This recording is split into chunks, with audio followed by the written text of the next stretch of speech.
पालकमंत्री अजित पवार आक्रमक झाल्याचं पाहायला मिळालं।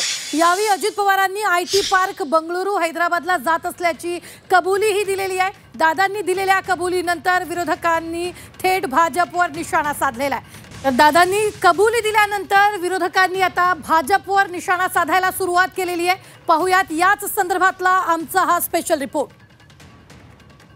पैसा तुम्ही कमवणार, आमच्या राज्याचं वाटोळ झालं। आपली इंजवडीची सगळे आयटी पार्क चाललं बाहेर, तुमच्या माझ्या पुण्यातनं महाराष्ट्रातनं बाहेर काही तुम्हाला पडलेलं नाही। महाराष्ट्रातील उद्योगावरनं अजित पवारांनी एक मोठं विधान केलं। हिंजवडी पाहणी दौऱ्यात पालकमंत्री अजित पवार चांगलेच आक्रमक झाले होते।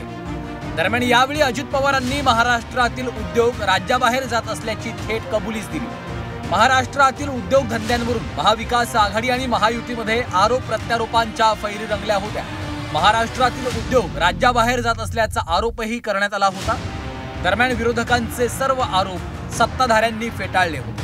आता थेट अर्थमंत्र्यांनीच उद्योग महाराष्ट्राबाहेर जात असल्याची कबुली दिल्यामुळे चांगली चर्चा रंगली। आपलं वाटोळ झालं। आपली इंजवडीची सगळे आयटी पार्क चाललं बाहेर, तुमच्या माझ्या पुण्यातनं महाराष्ट्रातनं बाहेर काही तुम्हाला पडलेलं नाही।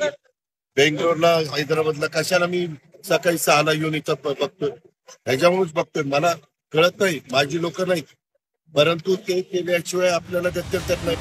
अजित पवारांनी दिलेल्या कबुलीनंतर विरोधकांना सरकारवर टीका करण्याची आयती संधीच मिळाली।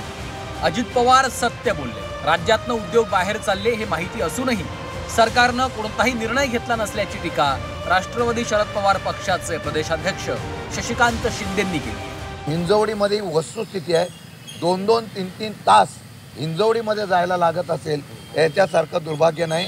म्हणून हिंजवडीच्या इंडस्ट्री ह्या तिथल्या बंद पडत आहेत, आयटी पार्क बंद पडत आहे, हे सत्य आहे। आणि हे सत्य सरकारने 10 वर्षापासून सातत्याने मांडल्यानंतर सुद्धा त्याच्यावर कुठला निर्णय होत नसल्यामुळे या आयटी पार्क बंद होतोय, हे खरं म्हणतं तर दुःख। रोहित पवारांनी देखील आयटी पार्कच्या मुद्द्यावरनं भाजपवर निशाणा साधलाय। भाजपला अजित पवारांची कोंडी करायची आहे का असा सवाल त्यांनी उपस्थित केला। तर पुण्यातील आयटी पार्क देशात 1 नंबर होतं, ते आता 6व्या नंबरवर आल्याची खंतही रोहित पवारांनी व्यक्त केली आहे। आम्ही ज्या भूमिका तिथं मांडल्यात हे कदाचित दादांना पटत असाव्या, पण दादांना कितीही त्या पटल्या, शेवटी निर्णय हा मुख्यमंत्र्यांचा असतो।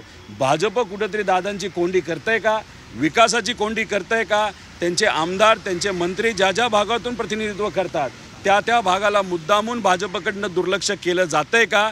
पण भाजपला मला एवढंच सांगायचं आहे की तुम्ही या नेत्यांच्या परिसरामध्ये नाहीतर मतदारसंघाला नाहीतर ज्या विभागामध्ये ते आहेत त्याला तुम्ही दुर्लक्ष करत असला, नाहीतर कुरगुड्या करत असला, त्यात मात्र नुकसान हे गरिबाचं त्या ठिकाणी होत आहे।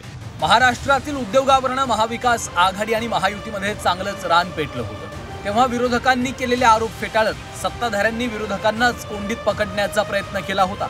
मात्र आता अजितदादांनीच उद्योग महाराष्ट्राबाहेर जात असल्याची कबुली दिली। त्यामुळे दादांच्या या वक्तव्यानंतर महायुती चांगलीच अडचणीत येण्याची शक्यता आहे। चंद्रकांत फुंदे, झी 24 तास, पुणे।